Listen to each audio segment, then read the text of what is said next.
Welcome back to our YouTube channel. तो चलिए शुरू करते हैं लीड कोड वीकली कॉन्टेस्ट 418 का question number 2 that is remove methods from project.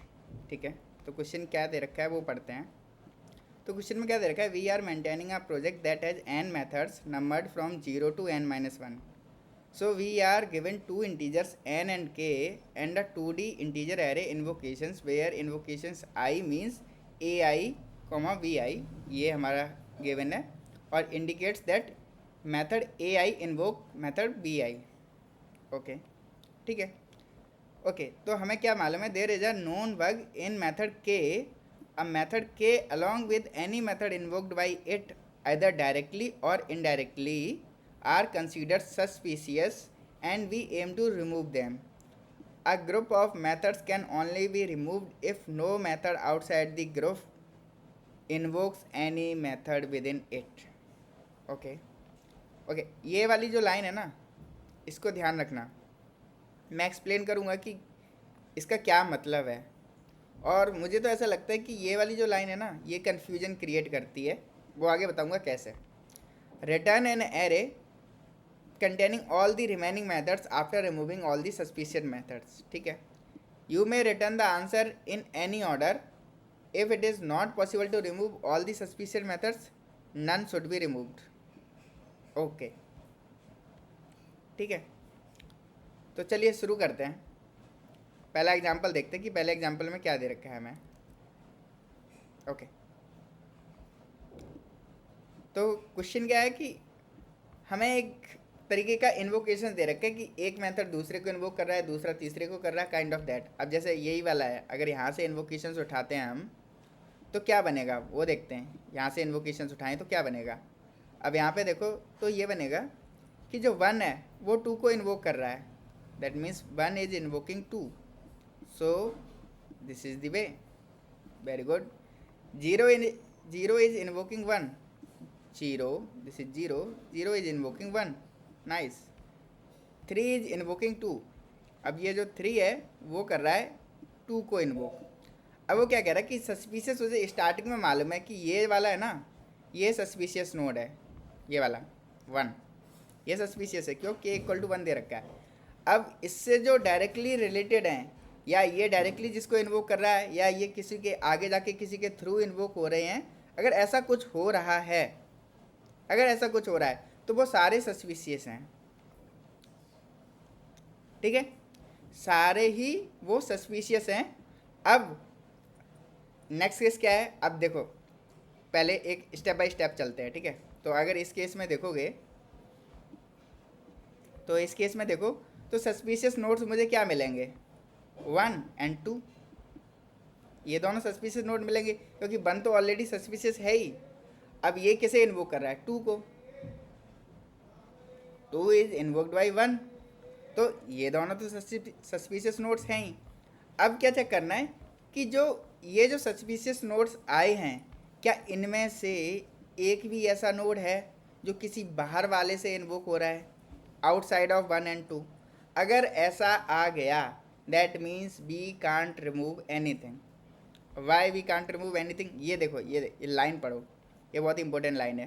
Line क्या बोल रही है कि return an array containing all the remaining methods after removing all the suspicious methods. ठीक है, you may return the answer in any order. ठीक है, if it is not possible to remove all the suspicious methods none should be removed. मतलब अगर एक को नहीं कर सकते ना तो किसी को मत करो रिमूव। जैसे इस केस में देखो 2 है, 1 है, 1 पे कोई डिपेंडेंसी है, कोई बाहर वाला इन्वोक कर रहा है, हाँ कर रहा है, 0 कर रहा है, तो भाई इसको तो नहीं रिमूव कर सकते। 2 पे देखो बाहर वाला कर रहा है, यस कर रहा है, 3 कर रहा है, तो इसको भी नहीं कर सकते। दैट मीन्स कोई भी रिमूव नहीं होगा। हमारा आंसर क्या आएगा, 0 1 2 3, सारे नोड बचे रहेंगे, सारे मेथड्स बचे रहेंगे, कोई भी रिमूव नहीं होगा इस केस में। ठीक है, अब ये वाला सेकेंड वाला केस देखते हैं। इससे चीज़ें क्लियर होंगी कि क्या मैं कहना चाह रहा हूँ। ओके, तो इसका पहले तो ग्राफ बना लेते हैं अपन। ग्राफ बनाएंगे तो जो 1 है वो इन्वोक कर रहा है 2 को, परफेक्ट। 0 है वो 2 को इन्वोक कर रहा है, ये रहा 0, और ये कर रहा है 2 को इन्वोक, वेरी गुड। अब 0 है वो 1 को भी इन्वोक कर रहा है, ठीक है, और एक 3 और 4 है। बढ़िया, परफेक्ट। ये इस तरीके का ग्राफ बना। अब अगर जो सस्पिशियस नोड है वो कहाँ से स्टार्ट हो रहा है, 0, ठीक है, यही हो रहा है ना। अब वो कहाँ कहाँ तक जा सकता है, किसको अफेक्ट कर सकता है, वो देखो एक पाथ से यहाँ पे जा सकता है, 1 पे गया, फिर 2 पे भी जा सकता है, क्योंकि वहाँ पे एक पाथ पॉसिबल है ना। और 0 से 2 पे डायरेक्टली जा सकता है, फिर उसके बाद 1 पे नहीं जा सकता, कोई बात नहीं। बट इन एनी वे ये सारे तो कवर हो ही रहे हैं ना। तो अगर ये कवर हो रहे हैं दैट मीन्स इसका क्या मतलब है, इसका मतलब है कि 1 और 0 सस्पिशियस ऑलरेडी है, 1 मिल गया सस्पिशियस क्योंकि डायरेक्ट रिलेशन है, और 2 ये भी डायरेक्ट रिलेशन है इसलिए सस्पिशियस है। अब ये 3 मेरे सस्पिशियस हैं, तो अब हमें तीनों को रिमूव करना। हमारा गोल क्या है कि ये सस्पिशियस वालों को सबको उड़ा दो, बट ये किसी और से, बाहर वाले से इन्वोक नहीं होने चाहिए, ये मैंडेटरी कंडीशन है। तो चलो चेक करते कैसे। 0 क्या 3 और 4 से इन्वोक हो रहा है, नहीं। 1 3 4 से हो रहा है, नहीं। 2 3 4 से हो रहा है, नहीं। That means we can remove this. तो आंसर क्या बचेगा, सिर्फ 3 और 4, क्योंकि ये सारे तो उड़ गए ना, डिलीट मार देंगे, क्योंकि इन पे कोई डिपेंडेंसी नहीं है ना बाहर वालों की। ओके, चलो ये वाला केस और देखते, क्लियर समझ में आएगा कि क्या है। सबको ही उड़ा देते हैं, इस वाले केस में ऐसा मिलेगा हमें। तो ग्राफ बनाते हैं सबसे पहले। तो 1 से जा रहा है 2, और 0 से जा रहा है 1, 0 से जा रहा है 1, एंड 2 से जा रहा है 0, ठीक है। सस्पिशियस नोड क्या है स्टार्टिंग में, 2 से स्टार्ट करें, क्या हम 1 पे जा सकते हैं, 0 पे जा सकते हैं, यस। 2 तो था ही, 0 भी आ गया, क्योंकि यहाँ पे पाथ पॉसिबल है। चलो अब 1 पे, 0 पे आ गए थे, तो अब 1 पे जा सकते क्या, हाँ जा सकते हैं। 1 पे पहुँच गए, बढ़िया। अब ये हम पहुँच चुके हैं, राइट। तो अब डिलीट करने की बारी है। तो 2 पे किसी बाहर वाले की डिपेंडेंसी है, नहीं भाई, कोई बाहर वाले की डिपेंडेंसी नहीं है। 0 पे है, नहीं है। 1 पे है, नहीं है। तो क्या है, सारे डिलीट मार दो, ख़त्म। तो आंसर क्या आएगा हमारा, ये आंसर आएगा। अब ठीक है, तो ये तो हो गया कि प्रॉब्लम की अंडरस्टैंडिंग। अब इसे सॉल्व कैसे करना, ठीक है। तो जो ये जो सस्पिशियस नोड्स फाइंड करने का तरीका है, कैसे फाइंड करेंगे हम, how can we find this suspicious nodes. अब इसके लिए हम क्या, हम DFS यूज़ नहीं कर सकते। अगर हम DFS यूज़ करें तो हम जाते जाएंगे, जैसे 2 था, 2 से हम 0 पे गए, 0 से 1 पे गए, तो हमें सारे सस्पिशियस मिल गए। जहाँ तक जा पाएगा जाएगा, जहाँ तक भी जाएगा। अब लेट्स से कि यहाँ पे 2 आ जाता, और सॉरी 4 आ जाता, एक नोड एक्स्ट्रा। अगर ये 4 आ जाता और इसकी लिंक यहाँ पे ऐसे होती, बट लिंक तो डायरेक्ट नहीं है ना, तो यहाँ पे तो नहीं जा सकता, वो तो अलग ही रहता ना। तो हमें सारे वो सस्पिशियस नोड्स तो मिल ही जाते कि जिससे जो इन्वोक हो रहा है वो किससे मिल जाता है, DFS से, आराम से, ठीक है। DFS मिल गया हमें। अब DFS मिलने के बाद भी दूसरा केस है कि अब ये कैसे फाइंड करें कि वो किसी और से इन्वोक नहीं हो रहा है। ये भी तो एक मेन केस है ना, कि वो किसी और से इन्वोक नहीं हो रहा है, बाहर वाले से, ठीक है। तो क्या है, एक एक एक और मेंटेन कर सकते हैं। जब हमने ग्राफ बनाया था ना, उसी मूवमेंट पे एक और चीज़ मेंटेन कर सकते हैं कि इन्वोक्ड बाई, अभी क्या था, ये इसको पॉइंट कर रहा था। हम एक और चीज़ मेंटेन करेंगे, वो क्या करेगा, 2 1 को पॉइंट करेगा, ये वाला केस। जब ये केस होगा तो मुझे पता चला ये सस्पिशियस है, तो यहाँ पे मुझे सारे उसके इन्वोकेशंस मिल गए। जैसे 1 मिल गया, लेट्स से यहाँ पे अगर 4 होता या फिर 5 होता, ये टाइप होते। तो एक मिनट रुको, wait guys, so I will show you properly, ठीक है। तो जैसे कि ये वाला केस बेस्ट है टू अंडरस्टैंड, ठीक है। तो यहाँ पे लेके आते हैं और वही ग्राफ बनाएंगे हम सबसे पहले। तो 1 से 2 कनेक्ट हो गया, और 0 से 2 कनेक्ट हो जाएगा, परफेक्ट। एंड 0 से 1 कनेक्ट हो जाएगा, ये हो गया। और एक 3 और 4 बचा, ठीक है, ये तो हो गया। अब एक लेट्स से कि इन्वोक्ड बाई वाला एक बना के रखते हैं हम, कि कौन किससे इन्वोक हो रहा है। जैसे एक कौन किसे कर रहा है, एक कौन किससे हो रहा है। जैसे 2 है ना, 2 के करस्पॉन्डिंग हम मार्क करेंगे कि 1 से इन्वोक हो रहा है और 0 से इन्वोक हो रहा है। 2 दो तरफ से आ रही ना। और 1 की बात करेंगे, 1 किससे इन्वोक हो रहा है, सिर्फ 0 से। और 0 किससे हो रहा है, किसी से नहीं हो रहा है। कोई बात नहीं। तो अब हमारे पास ये चीज़ मिल गई। अब जैसे हमने जो DFS सर्च करके निकाला था, और ये जो 4 है, 4 भी रखना पड़ेगा। 4 किससे इन्वोक हो रहा है, वो हमारा 3 से हो रहा है। ठीक है। अब हमारे पास जो DFS से आंसर आया था वो क्या आया था,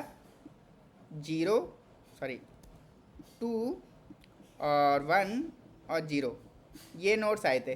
तो मैं 2 पे गया, 2 पे देखा ये वाले जो ये दोनों नोड हैं, क्या कोई भी बाहर वाला नोड तो नहीं है इनमें, इसमें कोई बाहर वाला नोड तो नहीं है। उसने कहा नहीं बाहर वाला नहीं है, तुम ही लोग हो, आपस में देख लो अपना। ठीक है। 1 पे गए, कोई बाहर वाला तो नहीं है, नहीं कोई बाहर वाला नहीं है, आपस में ही है। 0 पे गए, 0 तो है ही नहीं प्रेजेंट, इन्वोक ही नहीं हो रहा किसी से।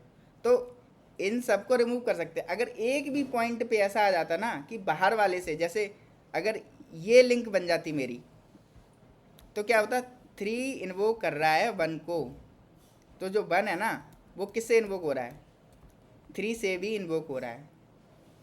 और जैसे ही ये पता चलता ना कि किसी बाहर वाले से इन्वोक हो रहा है, हम वहीं पे छोड़ देते, हम अब डिलीट नहीं मारेंगे, एग्जिट मार देंगे, डिलीट मारेंगे ही नहीं। ठीक है। तो चलो इसका एक बार कोड देखते हैं, बहुत ही सिंपल सा कोड है। तो कोड में करना क्या है हमें, कि हमें क्या दे रखा है, एन के और इन्वोकेशंस दे रखे हैं। तो हमें सबसे पहले ग्राफ बनाना पड़ेगा, और इन्वोक्ड बाई किससे इन्वोक हो रहा है वो भी बहुत ज़रूरी है ना। जैसा मैंने अभी समझाया कि इन्वोक बाई क्यों ज़रूरी है। तो ग्राफ बनाया, ग्राफ क्या करेगा, जो बी है, बी इन्वोक कर रहा है यू को, सॉरी यू इन्वोक कर रहा है बी को। ठीक है। तो ये ग्राफ हो गया कनेक्टेड, डायरेक्टेड। और इन्वोक्ड वाई, इन्वोक्ड वाई क्या कर रहा है, बी इन्वोक किससे हो रहा है, यू से। ठीक है। ये दोनों चीज़ें मेंटेन करी हैं। अब क्या करना है, हमें एक विजिटेड डिफाइन करना है ताकि DFS हमारा लूप में ही नहीं घूमता रहे, इसलिए।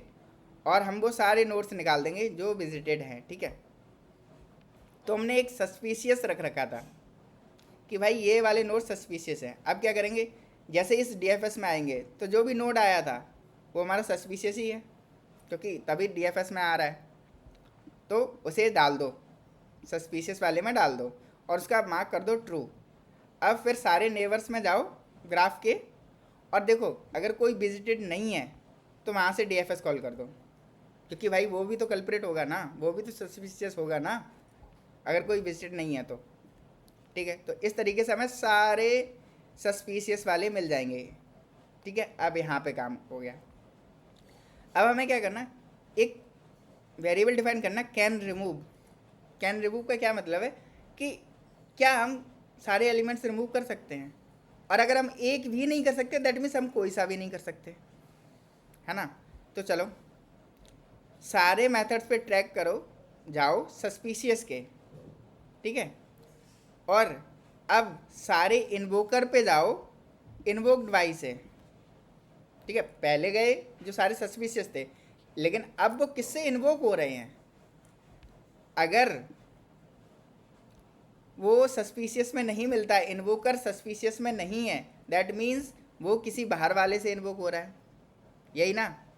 अगर सस्पिशियस जो इन्वोकर है वो सस्पिशियस में नहीं मिल रहा तो वो किसी बाहर वाले से इन्वोक हो रहा है, और जैसे ही किसी बाहर वाले से इन्वोक हो रहा है हम इसे फॉल्स कर देंगे और इस लूप को ब्रेक कर देंगे, और यहाँ भी आके इसे भी ब्रेक कर देंगे, क्योंकि आगे जाने का कोई पॉइंट नहीं है। अगर एक को रिमूव नहीं कर सकते हम किसी को रिमूव नहीं कर सकते। ठीक है। तो ठीक है, अब तो हमारा सिर्फ आंसर बनाना है ना, हमें पता है रिमूव कर सकते या नहीं कर सकते। बहुत ही सिंपल केस है। ठीक है। तो अगर हम रिमूव कर सकते हैं, दैट मीन्स जो हमारे सस्पिशियस आए थे उनको रिमूव कर सकते हैं, तो क्या करना है, इटरेट करो। अगर सस्पिशियस में नहीं है तो उसको डाल दो, क्योंकि सस्पिशियस वाले तो रिमूव ही होंगे, राइट। और अगर हम रिमूव नहीं कर सकते कुछ भी तो सारे एलिमेंट्स डाल दो, सारे डाल दो, सबको सारे रहेंगे, कोई भी रिमूव होगा ही नहीं। एंड में क्या है आंसर। ठीक है। तो चलो इसकी टाइम कॉम्प्लेक्सिटी डिस्कस करते हैं एक बार, ठीक है। ये जो लूप चलेगा वो ओ ऑफ जितनी भी एजेज हैं उतने टाइम्स चलेगा, बढ़िया, परफेक्ट। अब डीएफएस चलाया, डीएफएस मैक्सिमम कितने टाइम्स चल सकता है, जितने भी वर्टाइसिस हैं उतने टाइम चल सकता है, ठीक है। इसकी टाइम कॉम्प्लेक्सिटी हो गई। अब रिमूव सस्पिशियस और इन्वोकर, जो मैक्सिमम केस है, मैक्सिमम पॉसिबल है ना, सारे ही सस्पिशियस हो जाए, सारे ही सस्पिशियस हो गए तो ओ ऑफ बी, ठीक है। फिर इन्वोक भी हो रहेंगे, मैक्सिमम कितनी एजेस प्रेजेंट हैं, ई। ये तो वर्स्ट केस है कि कभी मिले ही ना, और अगर मिल जाता है इन्वोकर, अब ये ज़रूरी नहीं कि ई साइज़ का ही हो, कम भी हो सकता है ना। तो अगर कहीं भी मिल जाता है कि भाई नहीं इन्वोक कर सकते, अर्ली एग्जिट हो जाएगा, हम टाइम कॉम्प्लेक्सिटी बचा लेंगे। फिर यहाँ पे आ जाते हैं, रिमूव कर सकते हैं या नहीं, ये चेक कर रहा है। तो मैक्सिमम क्या है, ये ओ ऑफ बी, दैट्स इट। यहाँ भी ओ ऑफ बी। तो जो वर्स्ट केस है वो यहाँ पे चेक करने में, अब सारे ही मेथड तो वो नहीं करेंगे, ये भी हमें मालूम है कि एक ही के ऊपर सारे पॉइंट हो जाएं। ये तो वर्स्ट केस है कि सारे जो एजेस है ना वो बहुत ज़्यादा हों, और बेमतलब की एजेस हो कि काफ़ी ज़्यादा इधर से भी घुस रही है उधर से भी घुस रही है, इस टाइप से, तभी ये टाइम कॉम्प्लेक्सिटी जाएगी, अदरवाइज़ नहीं जाएगी। और स्पेस कॉम्प्लेक्सिटी की बात करें तो ओ ऑफ बी, क्योंकि हम नोट्स तो स्टोर कर ही रहे हैं, सस्पिशियस वाले में भी, ओके। और we can say space complexity को हम क्या कर सकते, बी प्लस ई कर सकते, क्योंकि हम ग्राफ भी तो बना रहे हैं, बिल्कुल। तो होप सो कि आपको ये प्रॉब्लम समझ में आई है। तो समझ में आई है तो वीडियो को लाइक करें, कमेंट करें, और ना समझ में आई कोई डाउट है तो भी कमेंट करें, मैं आपको क्लैरिफाई करूँगा कि क्या डाउट है और कैसे सॉल्व होगा ये आपका डाउट, ठीक है।